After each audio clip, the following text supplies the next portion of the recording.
Hello students, it is one more problem जो कल NEET में उन्होंने पूछा है। शायद सेवंथ किसी सीरीज में सेवंथ प्रॉब्लम है ये।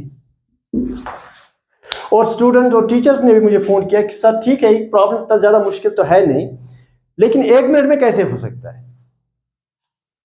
अरे 1 मिनट में कैसे होगा जब आपने यहाँ पर Kirchhoff current voltage law use करोगे, यहाँ पर भी यूज करोगे, यहाँ पर 3 इक्वेशंस बनाओगे तो कैसे होगा? नहीं होगा 1 मिनट में, या 1.5 मिनट में भी नहीं होगा।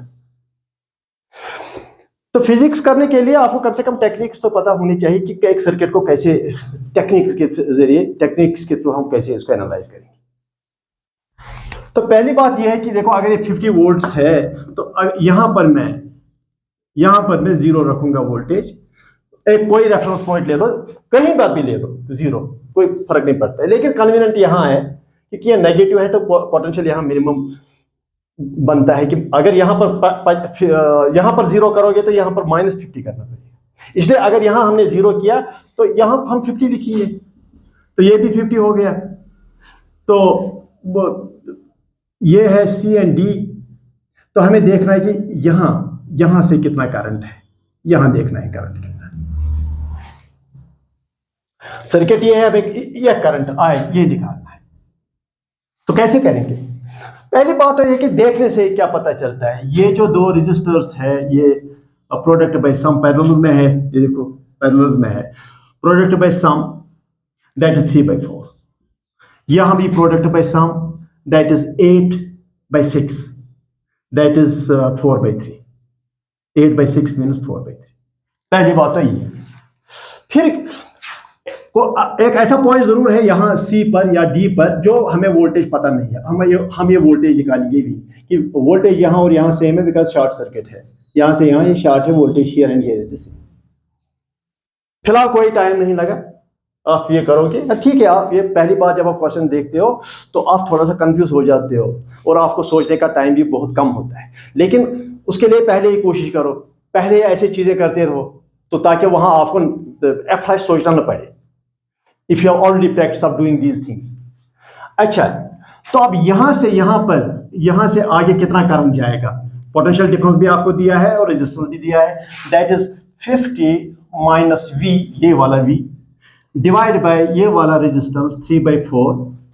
वो हो गया 3 डिवाइड बाय 4, वो ऊपर जाएगा, इज इक्वल टू आगे जो करंट जाएगा, यहां से आगे करंट जाएगा, that is V minus this 0, that is V by -0 is V divided by 4/3।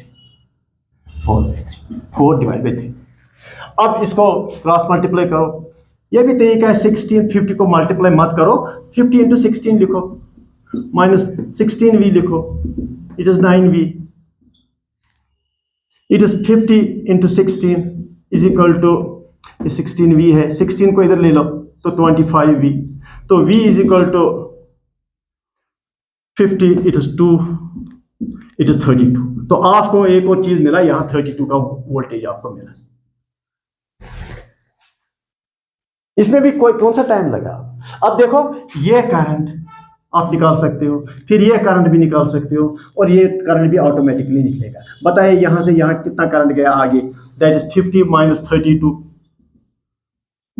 Bye this one, this is the potential difference by resistance is current. आगे जाकर कितना जाएगा, that is 32 voltage here minus 0 divide by this 2 only 2 plus ये आए, मतलब फिर जो current is equal to this current plus this current, ये करंट निकालना है। It is 18 is equal to 16 plus I is equal to 2 answer. तो कितना ही टाइम लगा? अब आप कहते हैं शायद मैंने 1 मिनट से ज्यादा टाइम लगा, फिर वॉच भी लाइव, तो आप सब सोचते होंगे शायद मैंने 1 मिनट से ज्यादा लगाया। वो आपको एक्सप्लेन करने में लगा, बाकी तो कुछ है नहीं। सो ऐसा है कि जब आप पहली बार क्वेश्चन देखते हो आप थोड़ा सा कंफ्यूज हो जाते हो, क्योंकि आपको सोचने का टाइम नहीं मिलता है। लेकिन अगर पहले ही इस चीज को करोगे, how things are done in different ways, in different possible ways, and knowing the circuit techniques. अब ये भी है कि किसी पॉइंट पर सर्किट में 0 पोटेंशियल देना है तो किस पॉइंट पर देंगे, वो भी एक टेक्निक है। और this techniques you need to learn with your teachers. So if you like the lecture, you can subscribe to my channel, Tantri Sir Physics Classes, where I upload lectures daily, NEET type, IIT type, and so you don't need to go outside. You just watch the lectures at your own place and work very hard. And physics में तो आपको बहुत मेहनत करना पड़ेगा. Everybody does his own physics. मैं कितना भी क्यों न पढ़ा हूं, जब तक आप खुद नहीं करोगे फिजिक्स तब तक नहीं हो सकता है. It is very unfortunate that students जो है कमजोर students, they like trash physics, short type, उसको क्या कहूँगा मैं, शॉर्ट टेक्निक्स. अरे भाई शॉर्ट टेक्निक्स लर्न करने के लिए पहले इलेबरेटिव फिजिक्स सब करो. पहले आप कॉन्सेप्चुअल फिजिक्स करो, इलेबरेटिव फिजिक्स करो, मेहनत करो, बाद में आपको shortcuts learn. If you do shortcuts in the initial stage, you will not do anything. कुछ भी नहीं कर सकते हो अगर पहले से ही आपने शॉर्टकट करना शुरू किया है, या आपने वो फिजिक्स किया है जो पॉपुलिस्टिक फिजिक्स है, जो छोटी छोटी चीजें हैं, या जो आपको अच्छे लगते हैं कि हमें समझ आया. अरे भाई छोटी चीजें समझ आती है, लेकिन आपको you have to compete at national level. Why do you have to do these things? Okay, if you like these lectures, you subscribe to the channel and watch the lectures daily at my YouTube channel, that is Tantri Sir Physics Class. Thank you.